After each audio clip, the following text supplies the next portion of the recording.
colegas, estamos aqui para mais uma aula sobre diagnóstico diferencial em fisioterapia, visão geral de sinais e sintomas hematológicos, a parte 4. Neste módulo você vai aprender sobre classificação dos distúrbios sanguíneos ainda, falando um pouco sobre distúrbios dos leucócitos, leucemia e continuação do hemograma completo, uma iniciação. Falando sobre os grupos de linfócitos, nós sabemos que eles são constituídos pelas células linfóides, que são os linfócitos e as células do plasma, os monócitos e os granulócitos. Os granulócitos envolvem os neutrófilos, eosinófilos e os basófilos. Os linfócitos, sabemos que eles produzem anticorpos e reagem com os antígenos, iniciando dessa maneira uma resposta imune para combater a infecção. Já os monócitos são as maiores células sanguíneas circulatórias. Eles representam uma célula imatura até que eles deixem o sangue e se dirigem aos tecidos onde formam os macrófagos. Em resposta às respostas estranhas, tais como as bactérias. Então, os monócitos, eles são uma célula imatura, mas se transformam em macrófagos quando estão diante de substâncias estranhas como as bactérias. Já os granulócitos, eles contêm agentes de lisina, que são capazes de digerir vários materiais estranhos e de defender o corpo contra os agentes infecciosos das bactérias, fagocitadas e outras substâncias infecciosas.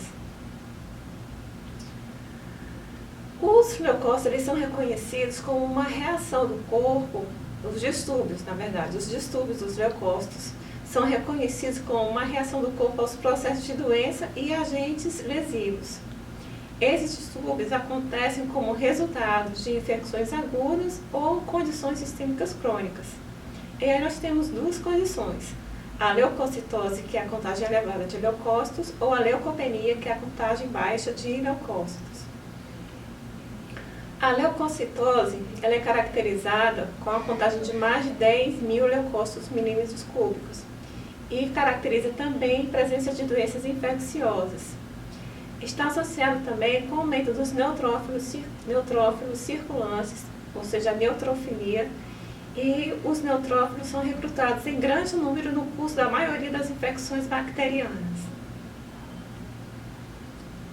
A leucocitose ela vai estar presente em uma série de situações, de condições de doenças, ou seja, nas situações, nas pacientes gravídicas, infecções bacterianas, apendicite aguda, na leucemia, em úlceras ou uremia, em recém-nascidos com doenças hemofílicas, em pacientes com inflamação ou necrose de tecido, como por exemplo a infartação, miosite, a vasculite, pacientes com intoxicações metabólicas, ou por exemplo uremia, eclâmpsia, acidose, gota, em pacientes com neoplasias, especialmente pacientes portadores de carcinoma broncogênico, linfoma e melanoma.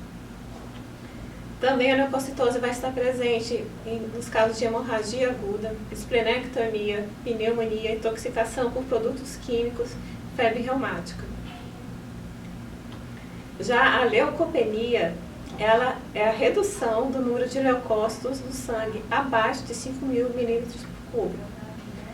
Atenção que a leucopenia ela nunca é benéfica. Ela vai sugerir uma deficiência de medula óssea, seja ela por QT, tratamento de quimioterapia, radioterapia, por infecções severas, dietéticas e também doenças autoimunes. Então, a leucopenia, a presença de leucopenia nunca é benéfica.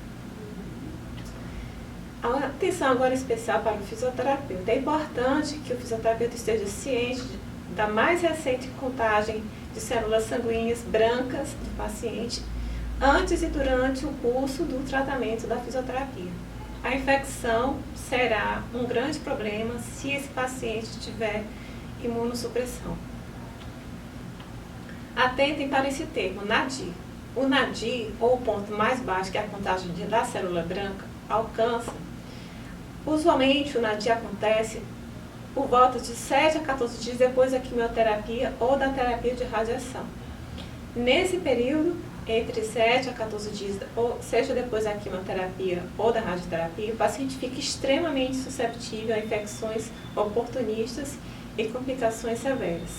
Portanto, repetindo, o NADI é o ponto, pode ser entendido como o ponto mais baixo que a contagem de célula branca alcança. E isso acontece geralmente por volta de 7 a 14 dias depois da quimioterapia ou da radioterapia.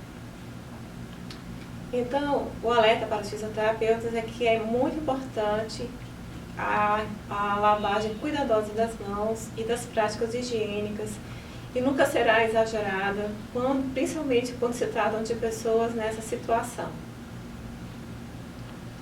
A leucemia, falando um pouco, de uma forma bastante resumida sobre a leucemia, é uma doença maligna originada na medula óssea, local onde as células do sangue são produzidas. Está relacionado à questão dos glóbulos brancos, ou seja, os leucócitos, que são as células acometidas e se reproduzem de forma descontrolada, gerando sinais e sintomas da doença. Então, eles vão ser divididos em categorias, mieloide e linfóide, de acordo com a célula envolvida. Quando é na categoria mieloide, ela vai derivar da célula tronco mieloide e pode ser o granulócito, ou o eosinófilo, ou o basófilo, ou monócito, ou eritrócito. Já a categoria linfóide, o linfócito é a célula doente. Agora é a vez de falarmos um pouco e darmos continuação sobre o hemograma completo. Falando um pouco agora sobre o leucograma ou série branca. Como foi falado, a contagem global de leucócitos é um método de contagem utilizado para verificação de quantidade de leucócitos presentes em 1 milímetro cúbico de sangue. E os leucócitos são unidades móveis do sistema protetor do corpo. Como interpretar o leucograma ou a série branca? Como foi falado, a leucopenia está relacionada à diminuição de leucócitos abaixo de 5.000. E pode indicar processos viróticos, como rubéola e HIV, também mononucleose, dengue e febre tifoide. Já a leucocitose está interpretada como a quantidade de leucócitos acima de 10.000.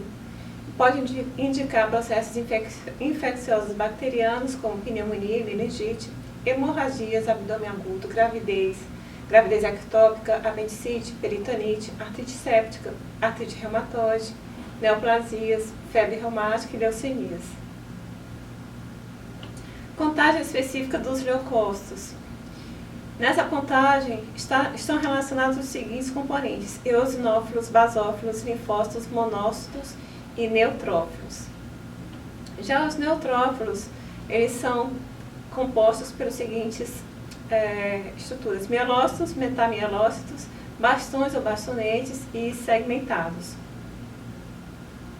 Na próxima aula, colegas, estaremos dando continuidade ao assunto, ainda sobre visão geral de sinais e sintomas hematológicos, parte 5, e dando continuidade também sobre hemograma.